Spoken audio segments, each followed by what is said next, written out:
Share বাজারে স্বস্তির নিঃশ্বাস, টানা দরপতনের পর সূচকের উত্থান।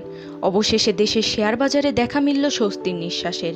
টানা কয়েকদিনের দরপতনের পর আজ ঢাকার স্টক এক্সচেঞ্জ ডিএসই এর প্রধান সূচক ডিএসইএক্স উল্লেখযোগ্য উত্থান লাভ করেছে। দিনের লেনদেন শেষে ডিএসইএক্স 38.33 পয়েন্ট বৃদ্ধি পেয়ে দাঁড়িয়েছে 4,956.25 পয়েন্টে। গত কয়েক সপ্তাহ ধরে শেয়ার বাজারে বিনিয়োগকারীরা একটানা লোকসানের মুখে ছিলেন। বিভিন্ন অর্থনৈতিক ও রাজনৈতিক অস্থিরতার কারণে বাজারে নেতিবাচক প্রভাব পড়েছিল।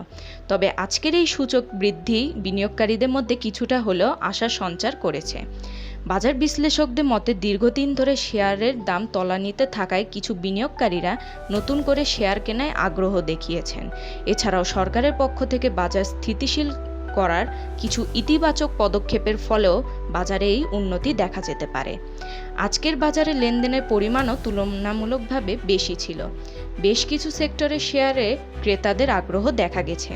বিশেষ করে ব্যাংক, আর্থিক প্রতিষ্ঠান এবং টেলিকম সেক্টরের শেয়ারের দাম বৃদ্ধি পেয়েছে।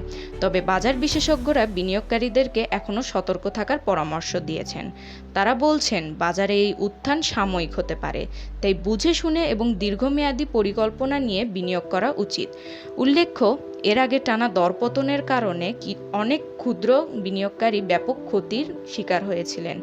আজকের এই উত্থান তাদের জন্য কিছুটা হলেও সান্ত্বনা বয়ে আনবে বলে আশা করা যাচ্ছে। এখন দেখার বিষয় এই ইতিবাচক ধারা আগামী দিনগুলোতে অব্যাহত থাকে কিনা।